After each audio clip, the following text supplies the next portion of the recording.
Now, I think one of the most annoying things that happens in the modern world, or in this day and age of the internet and social media, is being told or having others explain to you why you feel the way you do about something, why you like or maybe dislike something, even though you already or initially gave your reasoning or expressed why you felt the way you did about it, and usually in no uncertain terms. You've laid out your case against something quite clearly, and yet someone or many someones will still come along and be like, no, this is the real reason you think the way you do about this. And oddly enough, that reason that they just somehow know to be true, it always paints you as a horrible person. It couldn't just be that, oh, I don't know, you're a guy who thought the Star Wars sequels were bad and you didn't enjoy them. Nope, it has to be that you hate women or you can't stand to see one, especially a strong one, be featured in anything Star Wars. Because that's never happened before. There has never ever, and I do mean never, been anything even resembling a strong female character in the history of Star Wars that men have loved and embraced.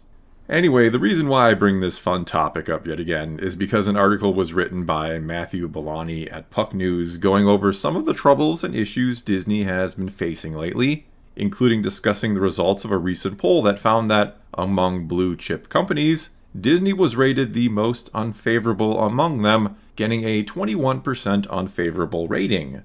And that score was, to the surprise of probably no one, it was higher among conservatives, 30%, and independents, 26%, than it was Democrats who were only 8% unfavorable towards Disney.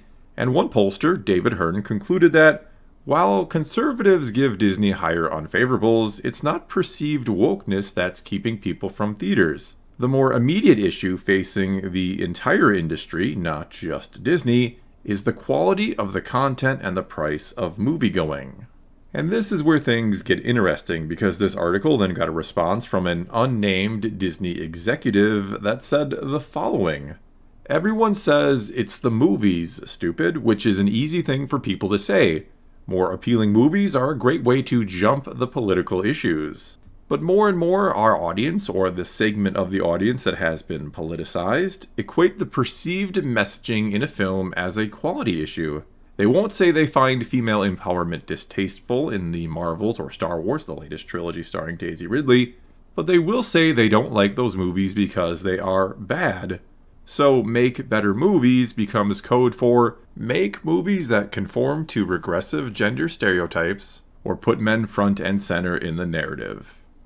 Okay, and so my response to that is quite simply, the reason why everyone's saying it's the movies, stupid, is because it is the movies, stupid. Not only is there, from most people I'd say, not only is there no code they're trying to speak in, but many are trying to, as plainly as possible, they're trying to tell you exactly what the problems are with your movies. They're telling you why no one's going to see them anymore, and how to fix that problem, and how to make more money, and how to save a franchise like Star Wars that you, Disney, paid $4 billion for. And that simple solution is it's to just make better movies, to make that your top priority. The quality should be put before anything and everything else if you want people to pay for it. Because when people spend their money to go and see a film, which can be quite pricey these days, not to mention the price of everything else has gone up, they want to be entertained and not educated, especially when going to see something like Star Wars or a Marvel movie that most tend to think of as pure escapism. They want to get away from all the BS they see and hear on a daily basis about the real world, not be reminded of it in another world, and get to pay for the privilege of being reminded of it as well. And the funny or sad thing is that this quote here by a Disney exec is, intentionally or not, it's all but confirming what people have been saying for a while now about Disney and other companies. That there is an agenda in place to push female empowerment in the entertainment they are creating. That the message is the priority, even over profit potentially, given how much money they seem to be losing as they hold course. And with those last words there, the last statement they kind of made, they even seem to be implying that they think there's something wrong with putting a man front and center in the narrative of a story, that it's a serious problem in need of fixing. And I'll read you that section again really quick here. Make better movies becomes code for make movies that conform to regressive gender stereotypes or put men front and center in the narrative. And I think my question or questions in response to that are the ones the logical part of my brain immediately wants to spit out. is what exactly is wrong with putting strong men front and center in stories? Why can't or shouldn't men or boys want to see other men be heroic? Why can't they too desire to feel empowered through entertainment? Why is it that when men want to see a guy kicking some ass or saving the day in the end, why is that regressive and bad or problematic? But we now want to push virtually the exact same type of female characters in the same types of stories on women, and that's considered progressive and good or empowering for them. Shouldn't it just be one way or the other here for both?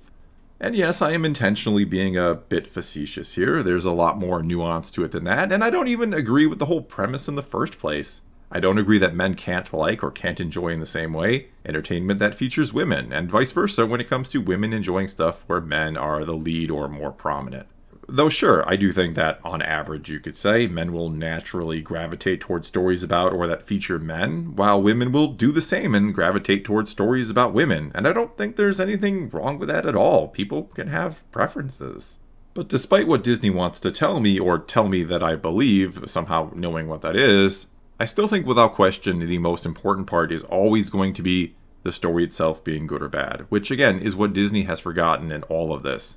They're so lost in the weeds, so driven by ideology instead of entertaining people, that they can't even realize the hypocrites they're becoming.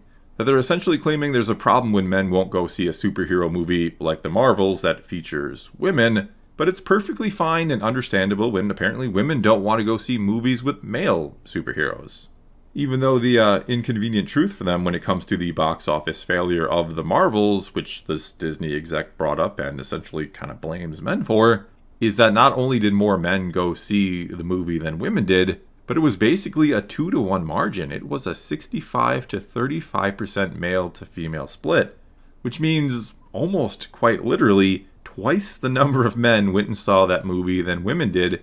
And when you consider that on average for the MCU or any given MCU movie, the breakdown is usually about 53% male to 47% female, that then seems to mean, to be blunt here, that women are the ones to blame for the failure of the Marvels, and that, go figure, just putting a woman or 2 or 3 in the lead and calling it empowering for them is not the only thing they care about. Turns out they too want good stories. Who would have ever guessed that? And that apparently they want them even more so than men. They are, if you consider the Marvels a bad movie, they're actually a bit more discerning than men are when it comes to what they'll go and see. Whereas men will go to the theater 2-to-1 to see a bad female superhero movie, women will stay home to save their time and money no matter who you put in the lead. Which doesn't seem to align with the narrative they want to convey, does it? But you know, why let numbers get in the way of things when you want to make your point, right? Why let the reality of a situation burden you when you can continue to blame men for the failure of movies meant for women that they didn't apparently go and see because they thought they were bad?